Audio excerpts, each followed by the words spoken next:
So, why do some people get success in social skills and other people stay stuck in the same place for very long periods of time?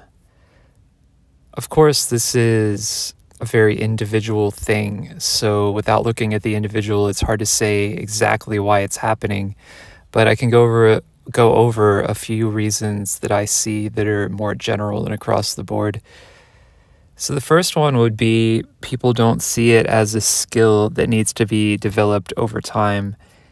And by that I mean they're not taking they're either not taking small steps or they are taking small steps, but they're not seeing that they're cumulative and can lead to the eventual goal.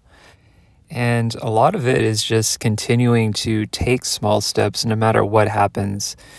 So even if there's a situation that causes you a lot of pain or a setback, it's the ability to continue or at least pick up where you left off after taking however much time off and continue on the path.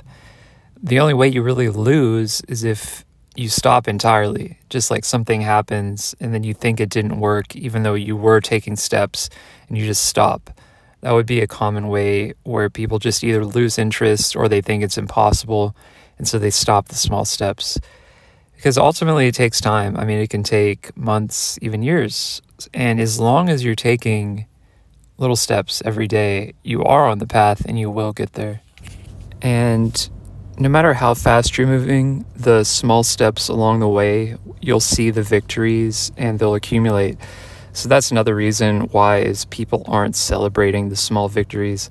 So if you take a small step, I mean, if you're terrified of people and you just go somewhere and say hi to a stranger, that should be celebrated if that's a step for you.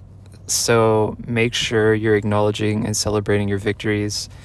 And of course, the other reason that goes across the board is some people just think it's impossible. They think people are born social, or I was born an introvert, so I can't do this. I mean, if anything, I was definitely born an introvert. I didn't like talking to people for the first 18, 20 years of my life. But being introverted generally just means you have a sensitivity to others and social vibes, if you want to call it that.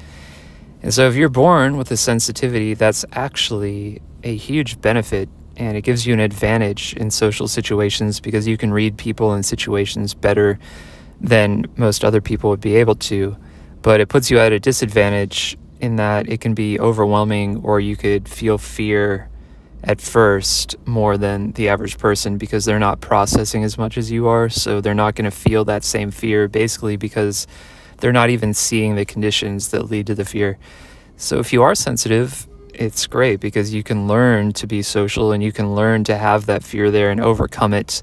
And once you do overcome it, you're left with the same sensitivity, but in an advantageous way where you can read situations and know how to interact better than the average person.